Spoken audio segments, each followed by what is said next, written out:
China, Jamaica, Barbados, France, United States, Kenya, St. Kitts and Nevis. Now, can they go this time?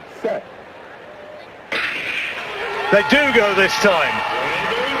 And for Jamaica, Nickel Ashmead blazing down that back straight. United States have gone out well also with Maurice Mitchell. He's now handing over to Curtis Mitchell. Let's see how good the Jamaican handover is.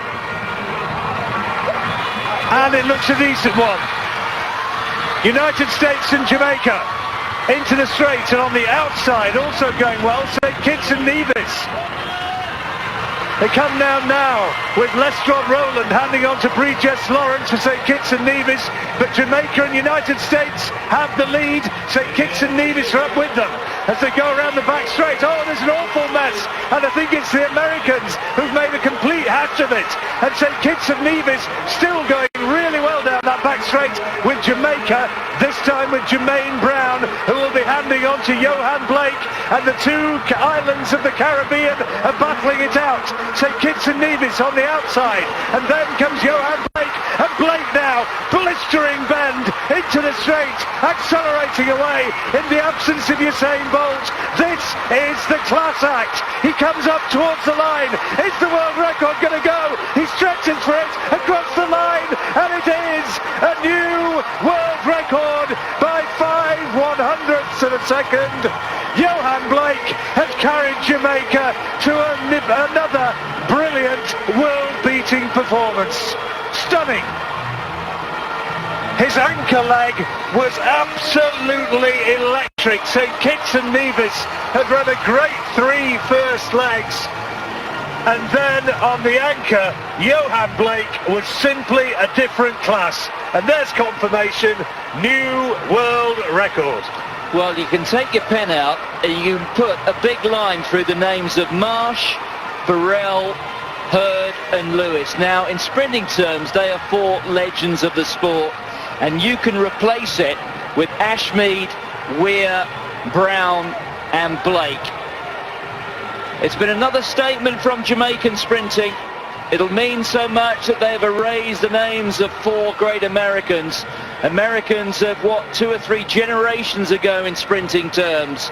But that is a world record, and it's a meaningful world record as well, albeit in a rarely run event, because that was a quality time when you think that Leroy Burrell, world record holder, you were saying earlier how you were there in Lausanne when Leroy Burrell broke the world 100 metres record. Carl Lewis, many people say he's the greatest ever athlete at any discipline. Mike Marsh, himself an Olympic champion. Those are not shabby names. Those are names that have been up in lights for long, long periods of the sport. And here we see Johan Blake bringing the baton home. And again, don't underestimate, as we see there, the terrible mess the Americans got into. Curtis Mitchell handing on the baton there to Amir Webb, and it all came apart for them. But don't underestimate just how different an experience it is to be running a sprint race on this very long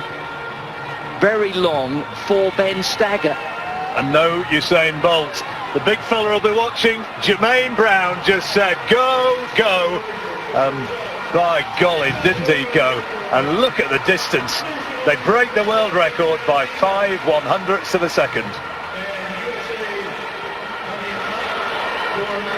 Well, 5/100ths is not much more than a blink of an eye, is it? But the margin, that won't matter to these fellas. They're getting their athletics year off with a world record.